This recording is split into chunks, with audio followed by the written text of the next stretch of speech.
আমাদের তরুণ প্রজন্মের সদস্যরা কিভাবে নিজের জীবন উৎসর্গ করেছে দেশের স্বাধীনতা এবং সার্বভৌমত্বকে রক্ষা করার জন্য।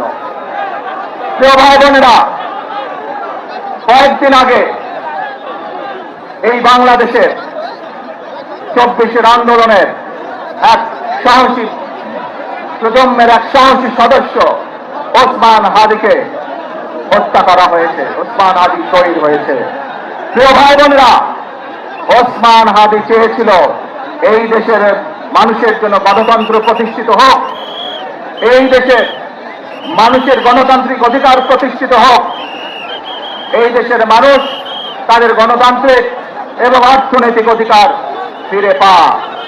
আজ 24-এর আন্দোলনে যারা শহীদ হয়েছেন, ওসমান হাদি সহ 71-এ যারা শহীদ হয়েছেন, বিগত স্বৈরাচারের সময় বিভিন্নভাবে খুন গুমের শিকার হয়েছেন, এই মানুষগুলোর রক্তের ঋণ যদি শোধ করতে হয়, আসুন আমরা আমাদের সেই প্রত্যাশিত বাংলাদেশ গড়ে তুলব, যেখানে আমরা সকলে মিলে কাজ করব, যেখানে আমরা সকলে মিলে আমাদের প্রত্যাশিত বাংলাদেশকে গড়ে তুলব।